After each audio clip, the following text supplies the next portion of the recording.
Assalomu alaykum, hurmatli kuzatuvchilar. Toshkent Kazan Nabrijniy Chili Kamsk yo'nalishlari bo'yicha bizda qonuniy reyslar amalga oshirilmoqda. Seshanba, juma kunlari soat 18:00 da Toshkent avtovokzalidan reyslarimiz amalga oshiriladi. Bundan tashqari Toshkent, Moskva, Chipaksa, Nijinogord yo'nalishlari bo'yicha ham qonuniy reyslar haftasiga 4 kun dushanba, seshanba, payshanba, juma kunlari soat 18:00 da Toshkent avtovokzalidan Primoy Moskva shahrining Kateniki metrosigacha avtobuslarimiz yetib boradi. Sizga ham shunday ishonchli xizmatlarimiz kerak bo'lsa yoki xalqaro yo'nalishlar bo'yicha safar amalga oshiradigan tanishinglar bo'lsa, videomizni bemalol jo'natib qo'yishinglar mumkin. Bizning avtobusimizda siz uchun yaratilgan barcha shart-sharoitlar va qulayliklar mavjud bo'lib, 2 ta monitor, 2 ta kuler, zaryadchik moslamalari, qishin yozda ishlaydigan konditsionerlar, zaryadchi. Undan tashqari siz o'zingiz bilan 50 kilodan 60 kilogacha yuk olsangiz bo'ladi.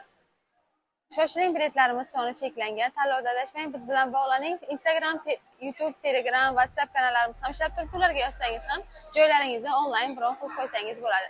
Xayr, salomat.